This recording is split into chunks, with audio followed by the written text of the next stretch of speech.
Salut Christian. Salut Laurent.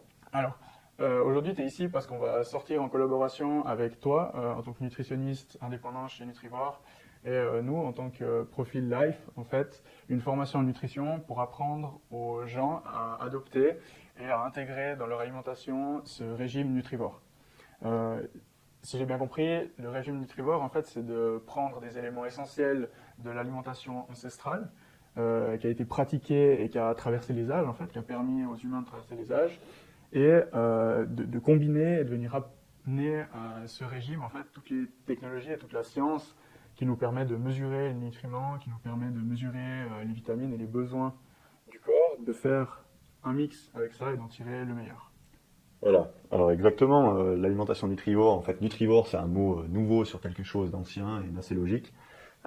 Nos ancêtres ont toujours cherché en fait à avoir une alimentation riche en nutriments. Effectivement, ils ne pouvaient pas le mesurer comme on peut le faire aujourd'hui grâce à des laboratoires, mais par empirisme, ils ont pu constater que certains types d'aliments ou certains types d'alimentation leur permettaient de mieux survivre que d'autres. Il faut penser qu'à cette époque, la maladie ou la blessure pardonnait un peu moins qu'aujourd'hui. Et forcément, ils ont pu faire des expériences parfois douloureuses, mais ils en ont retiré une certaine sagesse qu'on peut retrouver dans leur mode alimentaire, dans leur tradition alimentaire et culinaire. Et aujourd'hui, la science moderne montre que finalement, ils avaient raison sur beaucoup de points quand on compare l'alimentation qu'ils avaient eux avec l'alimentation qu'on a nous aujourd'hui. Voilà. Ok. Et du coup, tu vas nous présenter maintenant, si j'ai bien compris, les trois grands principes en fait de ce régime. Ouais, alors on va parler des trois grands principes de l'alimentation nutrivore. Après, pour contextualiser un peu, là vous voyez à l'écran où tu vois ici que la nutrition, en fait, elle peut s'axer elle peut s'orienter en fait de manières différentes. On peut faire de la nutrition dite curative, c'est-à-dire qu'on va chercher en fait à traiter des symptômes ou des causes de maladies. Donc on est plus dans la réaction, on a un problème et via la nutrition, on va essayer de rétablir l'équilibre ou de favoriser la guérison. L'alimentation nutrivore, elle s'inscrit plutôt dans la prévention. Alors bien qu'au niveau curatif, elle ait des effets en permettant une meilleure régénération, mais on va vraiment aller dans la prévention. Ça veut dire qu'on va chercher à offrir au corps tout ce qu'il a besoin pour prévenir en fait les états de maladie ou de divers problèmes chroniques qu'on pourrait avoir. Ok. Alors l'exemple que je voulais donner par rapport à cette prévention, à l'alimentation préventive ou curative, ce serait l'exemple là d'un problème articulaire qui serait lié à l'usure, comme on a beaucoup chez des sportifs d'endurance ou chez des personnes âgées. On sait que le tissu articulaire il s'use avec le temps. En contrepartie, il se régénère. Et bien sûr, si l'usure est plus importante que la régénération, à la longue, on a des problèmes articulaires chroniques. Donc quand on est dans le curatif, on va utiliser des molécules précises. Par exemple, on peut citer la curcumine du curcuma, qui est une épice très utilisée. La curcumine, elle a des propriétés anti-inflammatoires. Donc en curatif, on peut prescrire soit du curcuma, soit des formes isolées et plus absorbables de curcumine, comme la terracurmine, pour essayer de réduire l'inflammation dans l'articulation. Là, on est dans le curatif. Ok. Et du coup, dans le curatif, tu n'exclus pas du tout l'utilisation de compléments alimentaires et autres? Non, non. Alors bien sûr, dans le curatif, les compléments alimentaires, ils sont très importants. On va les utiliser un peu comme on utiliserait les médicaments, en fait. C'est là qu'on retrouve un peu le côté technologie, en fait, où on va aller rechercher des molécules qu'on est capable aujourd'hui d'isoler, de mettre en capsule et puis d'en tirer parti. Exactement. Comme ça. En faisant ça, on va essayer d'accélérer les processus et on va pouvoir obtenir des très grandes quantités d'une molécule naturelle. Ce serait difficile en fait d'amener autant de curcumine dans le corps en épissant ces plats avec du curcuma. Donc on va utiliser en fait les technologies d'encapsulation, d'extraction, d'isolation des molécules pour amener une grande quantité de ces molécules naturelles. Voilà, pour le côté curatif. Okay. Maintenant, en préventif, par rapport à ces problèmes articulaires, si on prend cet exemple toujours, on va chercher à favoriser une régénération continue du tissu articulaire en nourrissant le tissu articulaire avec ce qu'il a besoin pour en fait se régénérer. Et qu'est-ce qu'il a besoin? Il a besoin de collagène, de glucosaminoglycane, de vitamine C, de vitamine K2, de vitamine D3. Et tout ça, plutôt qu'aller l'amener forcément avec des compléments alimentaires en prise chronique et quotidienne, on va essayer de modeler l'alimentation de routine pour qu'elle offre à l'organisme tout ce qu'il a besoin pour cette régénération, pour aussi limiter les facteurs inflammatoires, avec un bon équilibre oméga 3, oméga 6 par exemple. On va veiller à inclure typiquement du bouillon d'os ou du collagène sous une autre forme, par exemple dans des petits poissons marinés où on va consommer des arêtes ramollies pour nourrir en fait l'articulation. Et sur le long terme, en fait, on aura une articulation qui se régénère mieux, donc qui sera moins sujette à des problèmes d'usure ou d'inflammation. Ouais. Dans les petits poissons, tu entends aussi des sardines en boîte, qui sont restées longtemps dans la boîte, qui sont un peu dissoutes, qu'on macérées comme ça ou... Voilà, alors... ou pas forcément, pas fait en boîte Alors, bien sûr, il y a toujours un côté moins bon dans ce qui est en mode de conserve, etc. Mais c'est souvent aussi beaucoup plus simple à utiliser comme ça, donc on peut très bien en fait consommer des petits poissons en boîte qui ont mariné dans l'huile d'olive. Là, on va veiller à ce que ce soit de l'huile d'olive plutôt que de l'huile de tournesol, justement pour des questions d'équilibre en acides gras. Et là, les poissons typiques, ces petits poissons, ce sont les sardines, les maquereaux, le hareng, les anchois, si on en trouve des versions pas trop salées. Ouais. Voilà. Okay. Donc si on passe plus loin, on voit que l'alimentation nutrivore, en fait, elle est au centre un peu de tous ces principes de l'alimentation dite préventive. Donc on va apporter suffisamment de nutriments, ça va être un des objectifs principaux, comme on va le voir. On va chercher à limiter les toxines, à garantir certains équilibres physiologiques. Et puis l'alimentation nutrivore, elle se base beaucoup sur l'apport de super-aliments dits généraux, à l'opposé des super-aliments très spécifiques de l'alimentation curative. Donc ces super-aliments généraux, ils vont avoir pour objectif d'amener un large panel de nutriments pour que l'organisme ait tout ce qu'il a besoin pour fonctionner de manière optimale. Voilà. Okay. Donc si on passe aux 3 grands principes de cette alimentation nutrivore, qu'on voit à l'écran maintenant, donc sélectionner des aliments à haute valeur nutritive, c'est vraiment la base de l'alimentation nutrivore. On va chercher ensuite à associer ces aliments pour couvrir tous les besoins de l'organisme et puis maintenir les équilibres physiologiques. Et puis le 3e point, qui est souvent négligé de nos jours, c'est de préparer et cuisiner de manière à optimiser la valeur nutritive et de limiter les toxines. Ça, c'est un point très important qu'on a tendance à laisser de côté pour des raisons de temps à disposition, par exemple. Ouais. Tu nous parlais tout à l'heure de plusieurs façons de préparer en fait des aliments. Voilà. Qu'on n'a plus l'habitude de faire. Ouais, ça va venir tout à l'heure. Donc si on passe au premier de ces principes pour le voir un peu plus en détail, donc sélectionner les aliments. Alors il y a les grands principes de base qui sont logiques mais qu'il faut souvent répéter. En fait, on va chercher à consommer des aliments plutôt frais quand on peut, de saison, parce que de saison, on garantit qu'il y a une meilleure teneur en nutriments, ça n'a pas été fait hors sol, sous serre, etc. Le côté local est important parce que là aussi, on va éviter d'avoir des aliments qui ont été cueillis avant la maturité, qui ont en plus été enduits de certains produits conservateurs pour le transport, qui vont donc augmenter la teneur en toxines. Et on veillera bien sûr à sélectionner une bonne qualité. Il faut savoir que la qualité des aliments influence beaucoup la teneur en nutriments qu'ils contiennent. Et ça, c'est souvent sous-estimé. En fait, on en a pour son argent en choisissant de la qualité. Et ça, c'est important de le souligner. Qualité n'est pas forcément égale à label. Ouais. Alors, les labels garantissent une certaine qualité, mais souvent de connaître la source locale, de connaître le producteur, de savoir comment il travaille, c'est la meilleure garantie de qualité. Ouais, le label, il va plus nous donner quelques règles aux producteurs, mais voilà.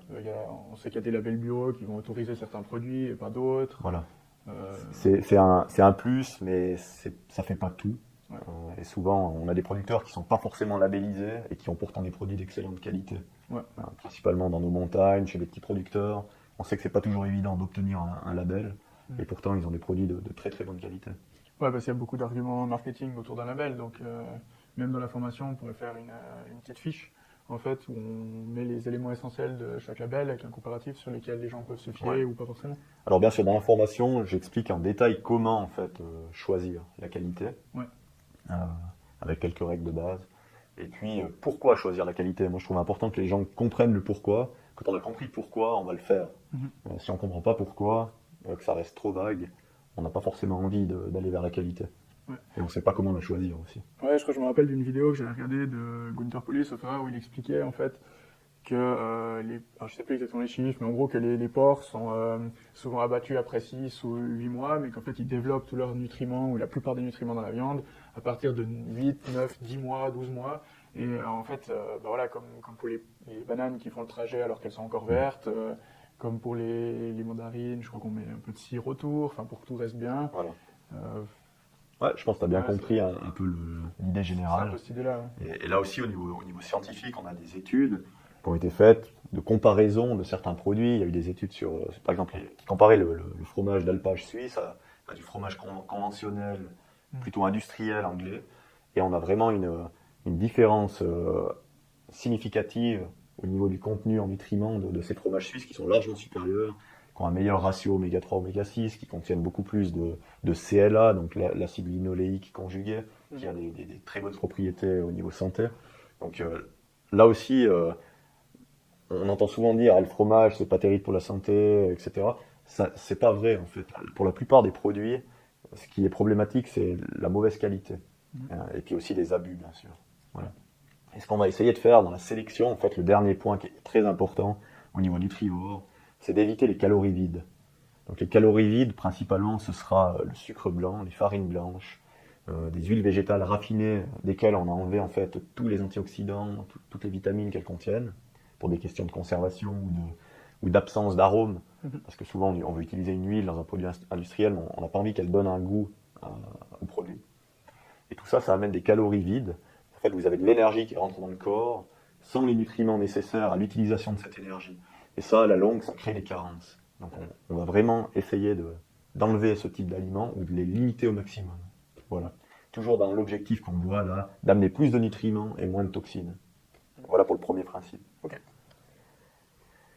Donc le deuxième principe, l'association des aliments entre eux pour couvrir tous les besoins de l'organisme. On voit que personnellement je travaille avec plusieurs catégories d'aliments. Pourquoi je répertorie les aliments dans ces catégories? C'est parce que ces catégories offrent toutes des nutriments importants à l'organisme. Et que d'exclure une de ces catégories, ce serait dommage et on se couperait de nombreux nutriments, en fait. L'homme est plutôt un omnivore, comme on peut le voir en étudiant la diète de nos ancêtres. Notre organisme fonctionne mieux lorsqu'il a accès à la fois à des produits d'origine animale de qualité et des végétaux. Et du coup, on va chercher à mélanger ou à constituer sa diète en puisant dans ces 5 grandes catégories pour ses repas. Donc on a les végétaux, on a les produits d'origine animale, on a les féculents, les huiles et graisses, et les épices et aromatiques. Et en fait, dans la formation, on va regarder qu'est-ce qu'apporte chacune de ces catégories, pourquoi c'est important de toutes les inclure, et comment en fait on va les répartir, les équilibrer dans nos repas, dans notre assiette, pour pas créer justement des déséquilibres. Tout en parlant en fait des spécificités individuelles, parce que forcément, admettons un ultra-trailer n'aura pas les mêmes besoins en hydrates de carbone, donc en féculents, qu'un sédentaire. Ouais. Ça, c'est des facteurs dont on doit tenir compte. Et c'est ce qu'on fait, bien sûr, quand on reçoit des clients pour des consultations individuelles. Ouais, voilà. Ouais. Ouais, du coup, moi, j'ai souvent été un peu traumatisé de voir, je sais pas, des copains qui ont un peu des gonflettes ou comme ça, puis ils commencent à mesurer leur tant de grammes de ci, tant de grammes de ça. Je crois que toi, t'es pas trop là-dedans, en fait. C'est plutôt des proportions, et puis un peu naturellement, ça, si on a les bons guides et les bonnes règles, bah, ça va s'équilibrer au fil de la semaine, et puis on aura une alimentation assez complète. Exactement. Je pense que c'est irréaliste de tout vouloir peser et calculer au gramme, au microgramme de vitamines ou de minérales. J'ai perdu l'écran, je le remets. Pas de souci. Pourquoi c'est important de faire ça? Parce que finalement, si tu dois tout peser, tout calculer précisément, tu vas pas le faire longtemps déjà. Et en plus de ça, pourquoi c'est irréaliste? Parce que dans les aliments d'origine naturelle, la teneur en nutriments, en vitamines, en minéraux, elle varie énormément d'un produit à l'autre, même d'une pomme à l'autre sur le même arbre. tu auras une différence de sucre ou de vitamines selon l'exposition au soleil de la branche ou de la pomme en question. Ouais. Donc de tout vouloir calculer précisément, c'est pas réaliste. Et finalement, on se rend compte que l'organisme il s'autorégule très très bien du moment où il a tout ce qu'il faut pour s'autoréguler et qu'on élimine justement ces calories vides. Ouais. Voilà. Il y a quelques pièges à éviter, et ça c'est des choses dont on parle en détail dans la formation, pour que le corps s'autorégule, que simplement en écoutant notre faim, on soit dans le juste. Mais il y a quelques règles à respecter pour que ça fonctionne. Tu peux nous en donner une, par exemple, de ces règles? Alors, typiquement, quelque chose qui viendra perturber le calcul de notre organisme au niveau des calories qu'il doit consommer et qui peut amener à une prise de poids excessive, c'est toutes les boissons sucrées. L'organisme calcule très très mal du sucre liquide comme ça qui passe quasiment instantanément de la bouche jusqu'à l'intestin avec une vidange gastrique qui se fait très rapidement. Et ça vient fortement perturber en fait la balance énergétique de l'organisme. Je pensais que dans la nature, c'était très difficile pour nos ancêtres lointains de consommer des boissons sucrées. Surtout que l'alimentation était chère du point de vue, non pas financier, mais dans la recherche ou dans l'effort que ça demandait. Et du coup, quand ils trouvaient un fruit, ils allaient le manger, avec les fibres, avec la totalité du fruit. Donc le sucre contenu dans le fruit était digéré plus lentement, le corps pouvait calculer, le fruit était mâché aussi déjà. Donc le fait d'avaler des sucres liquides, ça vient perturber tout ça. Bien sûr, dans le cadre d'un sport d'endurance, c'est totalement autre chose. Et là, c'est intéressant, voire même essentiel pour la performance, d'amener des sucres liquides. Donc il faut bien faire cette différenciation. Ok.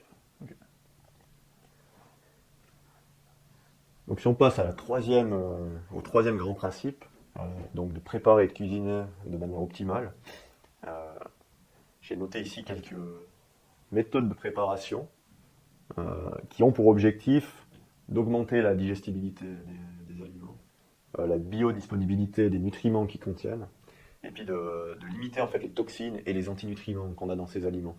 Il faut savoir que typiquement dans les céréales, dans les oléagineux, dans les légumineuses, il y a beaucoup d'antinutriments, comme l'acide phytique ou les inhibiteurs de trypsine, qui sont en fait des molécules qui vont soit bloquer l'absorption des minéraux pour l'acide phytique, soit perturber la digestion des protéines pour les inhibiteurs de trypsine. Et via certaines méthodes de préparation, on peut réduire la teneur en antinutriments des aliments. En fait, ces antinutriments vont être transformés en quelque chose d'autre grâce aux méthodes de préparation. Et nos ancêtres, finalement, ils consommaient pas, ou extrêmement rarement, des céréales, des légumineuses ou des oléagineux qui n'avaient pas été préparés comme ça. Ils avaient appris à optimiser ça. C'est assez intéressant de voir qu'aujourd'hui, la science montre qu'ils avaient raison de le faire. Et eux, par empirisme, ils l'ont fait. Ils se sont rendus compte qu'au niveau digestif, ça se passait mieux, qu'ils se sentaient mieux en le faisant, et puis ils le font encore actuellement. Si vous allez dans des régions qui fonctionnent encore de manière très traditionnelle, ils ont gardé en fait ces coutumes de préparation des aliments. Ouais, un truc que je me suis rendu compte dernièrement, en lisant un livre de Lavier, c'est qu'en fait, quand on a une vision un peu enfantine de l'évolution, on aurait tendance à croire que le corps s'adapte au fur et à mesure, mais en fait, une grande partie de l'évolution, c'est que ceux qui n'étaient pas adaptés mouraient en fait. Ouais, alors ça, bien sûr, les temps étaient durs. Je veux dire, à une certaine époque, si vous aviez un système immunitaire fragile, il y avait quand même peu de chances de passer entre les gouttes, finalement, parce que ou alors la chance qu'avaient ces peuples, c'était de savoir utiliser certains aliments, certaines plantes pour soit renforcer le système immunitaire, soit dans le principe curatif de venir amener des antibiotiques naturels pour combattre la maladie. Mais forcément, la vie pardonnait moins.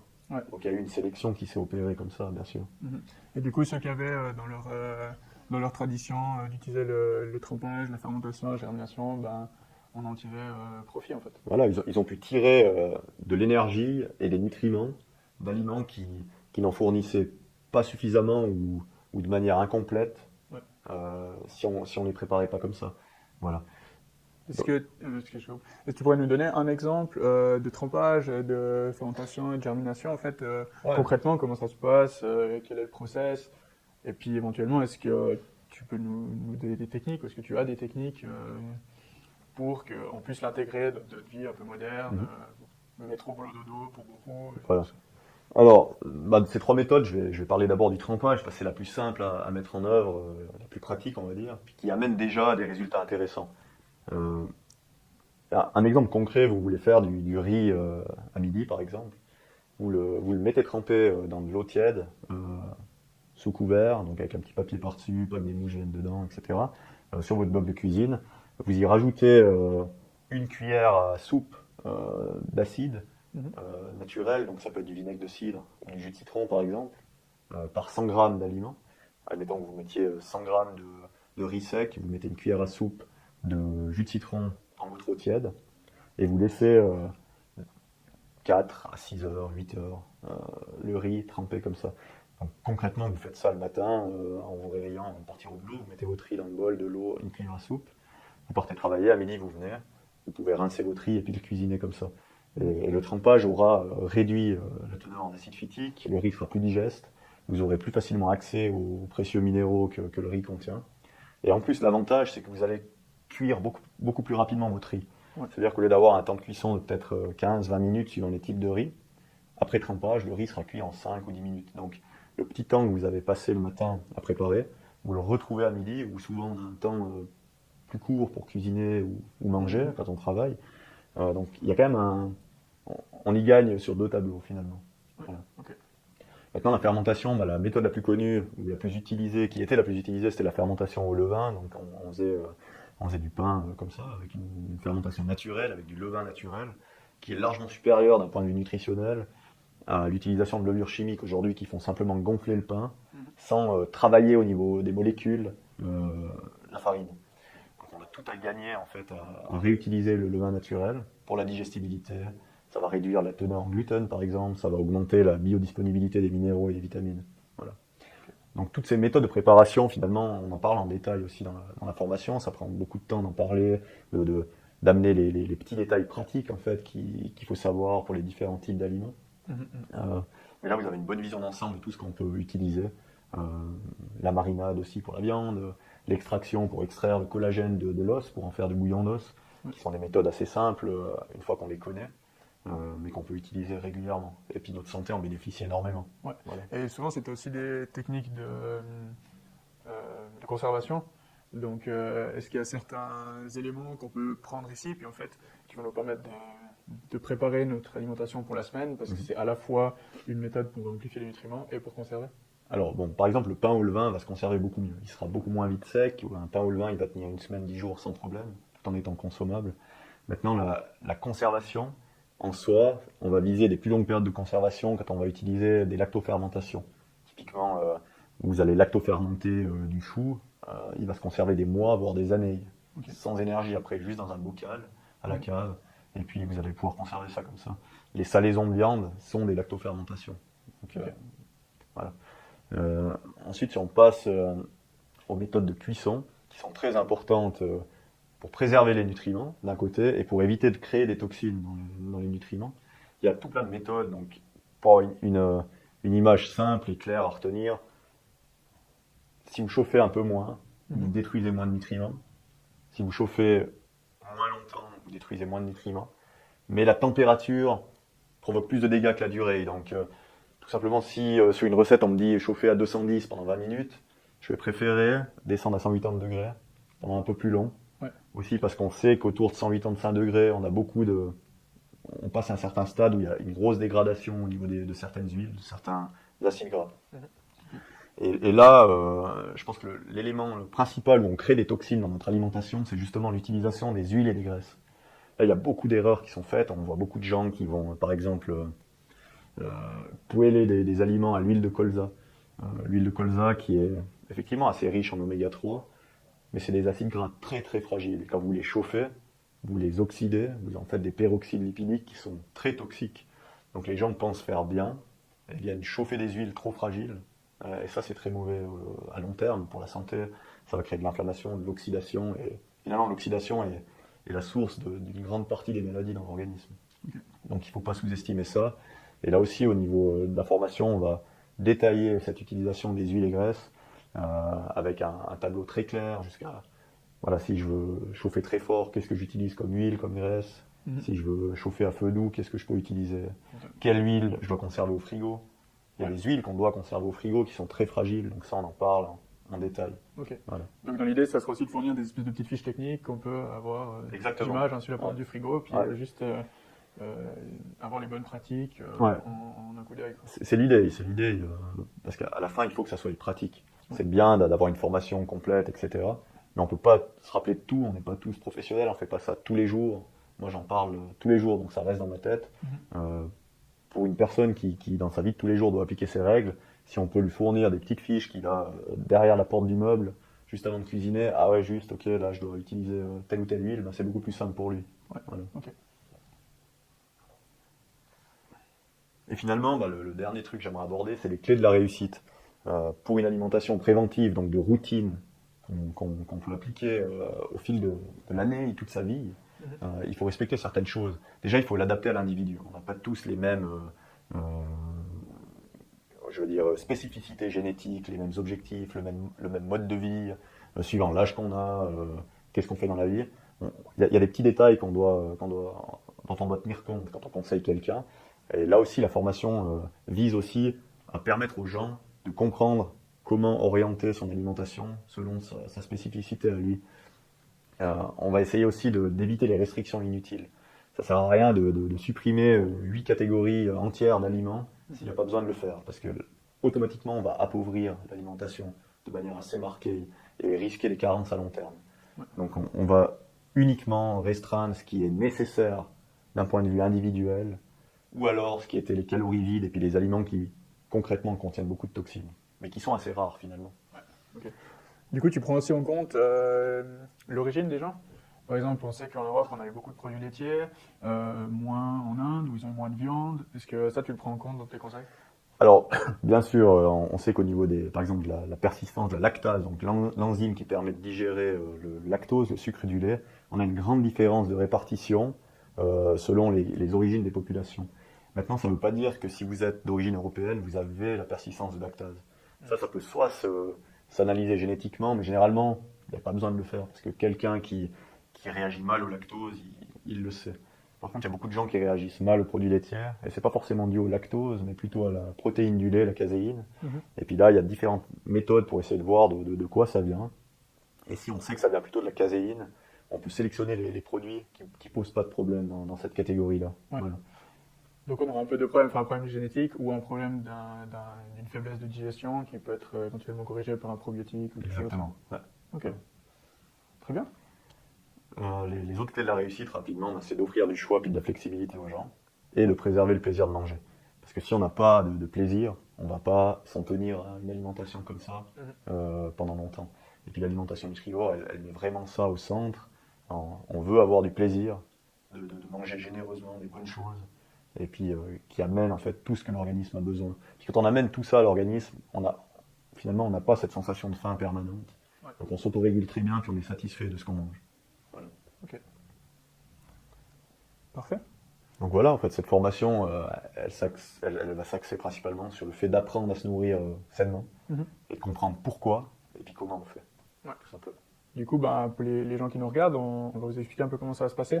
Donc Christian nous expliquera face caméra en fait les différents points, les différentes choses qui sont importantes. Et nous, en tant que profil, on fera plus une partie design et esthétique en fait pour résumer, vous fournir des toutes petites fiches pratiques du quotidien que vous pouvez avoir avec vous et puis pour garder l'essence en fait de cette formation, de ce régime nutrivore et qu'à long terme vous n'ayez pas de carences, ni de problèmes, ni de maladies qui peuvent découler de toutes ces carences ou ces déséquilibres, comme tu nous parlais, entre oméga 3 et oméga 6 et autres. Exactement. Voilà, super. Merci. Merci à toi. Et puis, bonne journée. Ceux qui sont intéressés par la formation, vous pouvez vous inscrire, ça sera sur la vidéo ou juste en dessous dans la page. Bonne journée. Au revoir.